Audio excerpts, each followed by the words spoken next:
Je vais analyser la partie d'Aurelia qui aimerait bien battre son ami aux échecs et du coup atteindre les 1000 élos pour pouvoir le battre. Donc j'espère que cette analyse va t'aider.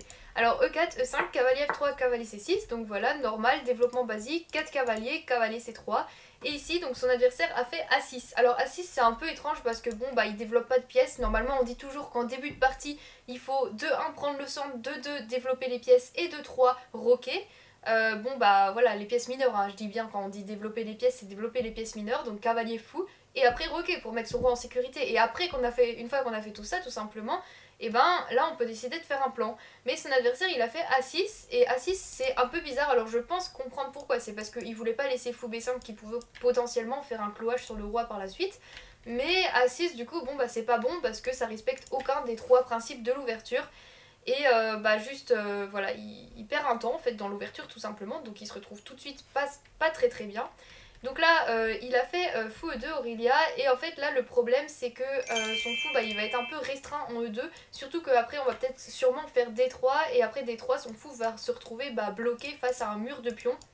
Donc on n'est pas très content avec les blancs. C'est pour ça qu'ici le mieux c'est quand même de faire fou C4, comme ça fou C4, bah notre fou il rayonne, notre fou il a une super case en C4 et tout simplement il va pouvoir pointer vers le roc adverse ou même juste avoir quelques menaces de temps en temps. En tout cas il sera plus actif, ça c'est sûr et certain.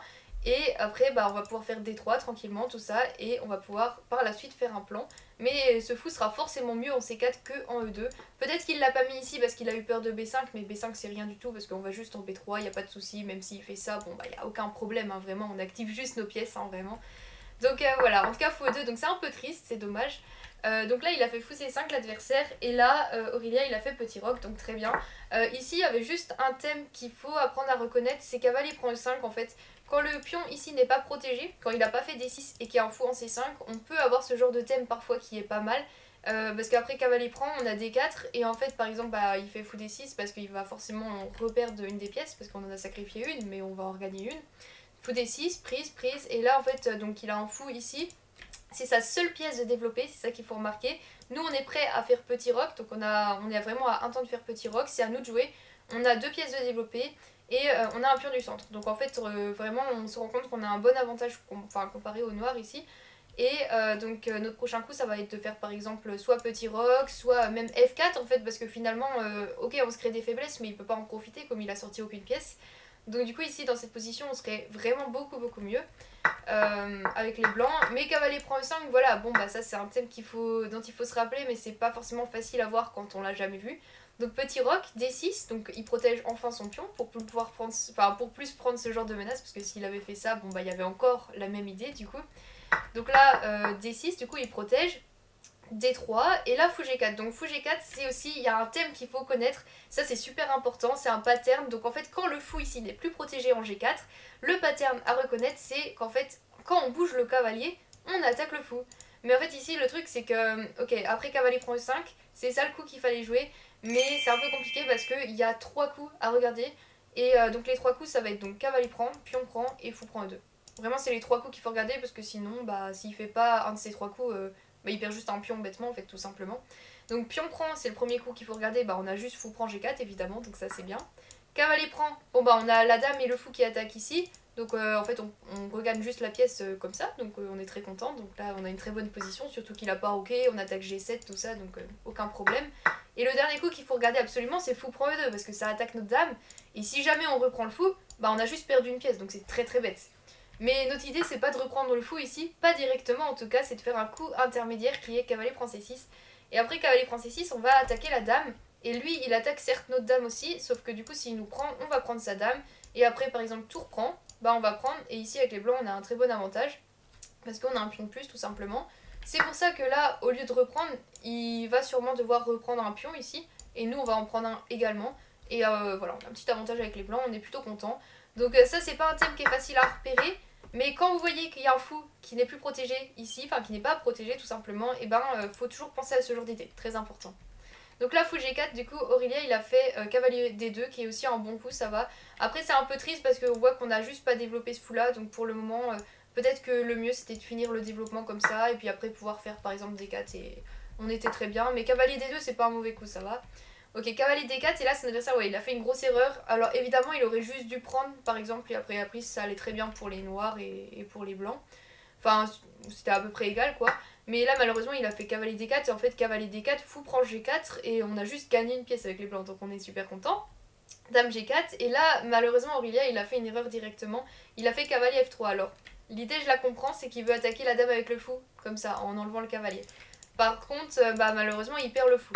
Du coup ici le meilleur coup c'était bah, par exemple de faire fou H3, juste de pousser d'autres fous et ensuite peut-être par exemple de faire cavalier F3. Mais là c'est vraiment dommage parce que du coup il redonne la pièce qu'il avait en plus.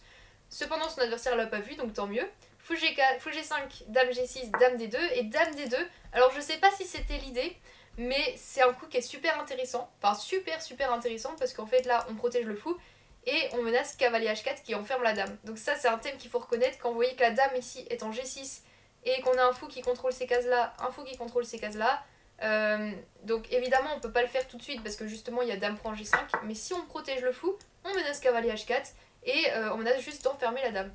Donc son adversaire, je sais pas s'il l'a vu mais en tout cas il a pari la menace, donc ça, on a pris, enfin du coup Aurelia a pris, il a encore pris, donc là très bien, voilà, il prend les cadeaux que son adversaire lui offre, donc tant mieux.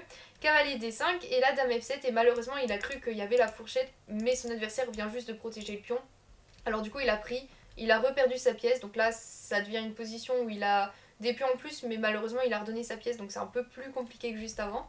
Il aurait par exemple pu faire dame A5 justement pour mettre une pression supplémentaire sur le pion ou même juste C3, hein, voilà.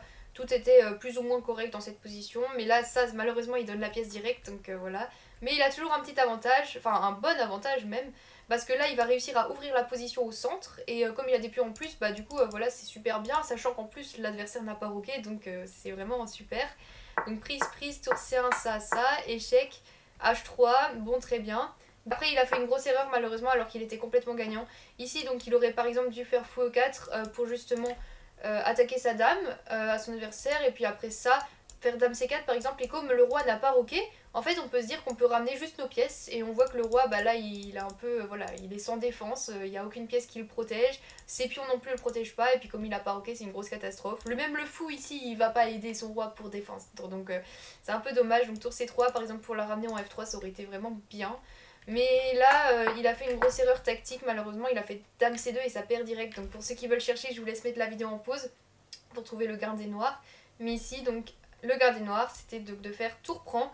Et donc si jamais on prend, bah on perd la dame tout simplement, malheureusement, parce que cette tour-là était la seule défenseur du coup de la dame.